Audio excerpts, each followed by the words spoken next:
FIFA বিশ্বকাপ draw পট ওয়ানের পালা ততক্ষণে শেষ।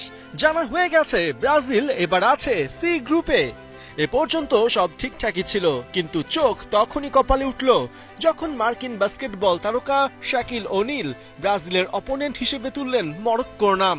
হ্যাঁ, গেল বিশ্বকাপে চতুর্থ হওয়া মরক্কোর বিপক্ষেই ব্রাজিল এবার তাদের হেক্সা মিশন শুরু করবে। মরক্কো কোচ ওয়ালিদ রেগ্রেগুইকে এ সময় বেশ হাসি খুশি দেখাচ্ছিল, আর অন্যদিকে ব্রাজিল বস কার্লো আনচেলত্তি ছিলেন সিরিয়াস মুডে।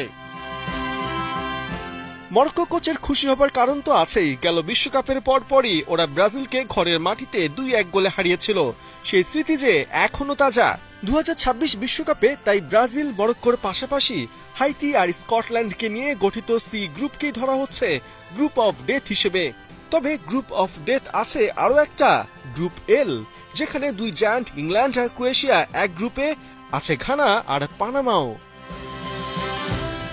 অবশ্য থ্রিলার ছড়াতে গ্রুপ আইও কম যাবে না।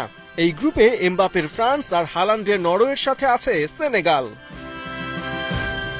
তবে কথা হলো ডিফেন্ডিং চ্যাম্পিয়ন আর্জেন্টিনা, তাদের খবর কি? আর্জেন্টিন ফ্যানদের চিন্তার কারণ নেই, অনেকটা সহজ গ্রুপই পেয়েছে তারা। মেসিদের প্রতিপক্ষ যেখানে আলজেরিয়া, অস্ট্রিয়া আর জর্ডান। মেসির কাউন্টার পার্ট ক্রিশ্চিয়ানো রোনালদো আছেন স্বস্তিতে। উজবেকিস্তান আর কলম্বিয়া খুব একটা থ্রেট যে নয় পর্তুগালের জন্য, সেটা তো সবারই জানা।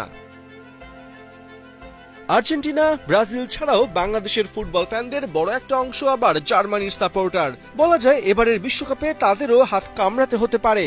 গ্রুপ পর্বে জার্মানদের চ্যালেঞ্জ জানাবে ইকুয়েডর, আইভরি কোস্ট, সাথে আছে কুরাসাও।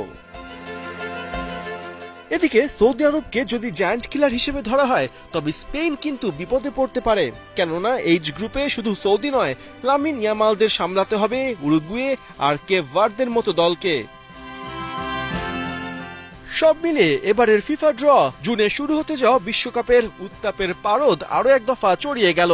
তবে মার্কিন মুলুকে এই ড্র ডোনাল্ড ট্রাম্পের জন্য বড় একটা প্রাপ্তিও বটে। নোবেল পিস প্রাইজ নয়, ফিফা প্রেসিডেন্ট জিয়ানি ইনফান্তিনো এদিন ট্রাম্পের হাতে তুলে দিলেন ফিফা পিস প্রাইজ। ট্রাম্প তো বটে, বিভিন্ন দেশ থেকে আসা ফিফা ডেলিগেটরা গোটা আয়োজন উপভোগ করেছেন দারুণভাবে। পার্থ বণিক, ৭১।